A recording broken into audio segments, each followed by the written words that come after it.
Hello out there. So, again, surfing around the YouTube. I find this to be a constant inspiration. Is, well, people simplicity. A lot of people take information from sources without really considering the source. A lot of information gets quoted, and I mean, there are some safe sources out there. You can usually rely on CTV, CNN, MSNBC. You can usually rely on these sources for, solid information, real information. It's usually not bullshit.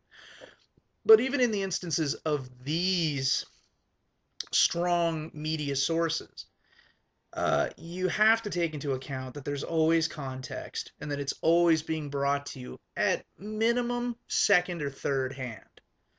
And by this, I will explain. A person that reports on the story, how they view the story, the information that they write down, the context of the story is determined by a myriad of things. Anything ranging from what they ate that morning, what time of day it is, are they feeling well, did they get laid, are they on anything, are they drunk or high, all these elements relate to the story.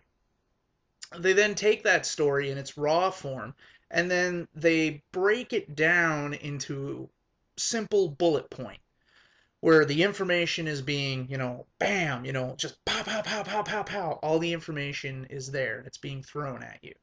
So you've got it and you're hearing it and you're listening to it and you can absorb it. That story then, and that is secondhand, by the way, just because it's the same person doesn't mean it's not different now that it's been handled twice. Okay? It's passed through two different sets of context. The person's context when they absorbed the information, and their context when they were thinking of how to make it most presentable to you or to their network or their newspaper. So by that stage, you're already receiving secondhand information. So then it comes on to third hand if they're dealing with a network or a newspaper because you're handling it through an editor. You're handling it through censors. Especially with networks, you have to deal with censors and you have to deal with the notion that if it doesn't bleed, it doesn't lead. Newspapers are also like this, but much less so. They're lower key. Newspapers will report just about anything, which is why there's a newspaper for every 20,000 people. Any city ship, any group like that, there's a newspaper. So newspapers report on anything. Television news is the biggest and baddest. It's the most bold and explosive. So their news, it has to be a little more sensational. It has to be a little more heart tugging. It has to grab you better than, this cat was up a tree and a fireman came up and saved the cat. And I mean, yeah, sometimes they let the story just sit as that, like a nice little, aw, wasn't that cute, way to end the news program after they just spent 45 minutes telling you that people in turbans are coming to kill you and that pen you just bought, it's full of anthrax. It's going to kill your kids. And oh my God, the gays are coming.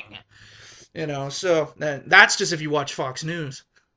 So what I'm saying is, all this context gets overlaid onto the information. So that by the time you get it, say you got a news story off CNN, you're receiving now at that point minimum third hand. And now you have to account for the odd filter, that strange filter that none of us think about, but it's there. The anchor or the reporter, their tone of voice, their body language, the way they emphasize or de emphasize points. All of that relates to how you take the information in. So at this stage of the game, what started off as pure information has passed through four filters. And that's just watching it on TV. And on the newspapers, it's probably less, but it's still been filtered. It's not 100%. That's why it's a good idea to read 3 or 4 newspapers. That's why it's a good idea to watch 2 or 3 news programs. Unless you're just watching local news, then you just go with what you have, right? And your local news is one of those anomalies where they have no need to sensationalize anything. You're watching local news because you want to know what happened on Main Street last week.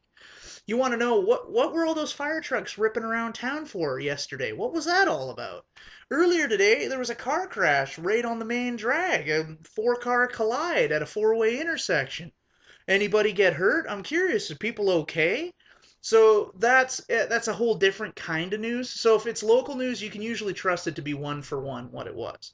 Now, when it boils down to who's to blame or who did what, then all of a sudden that beautiful thing called personal context comes into it, and then that all relates to who viewed it, how it was viewed, how they were feeling, the time of day, the whole nine, all those elements that impact how you perceive information and pass it along to other people. And reporters and news anchors, networks, magazines, all these different entities of media information, they are not free of this. They are subject to it just like you and I.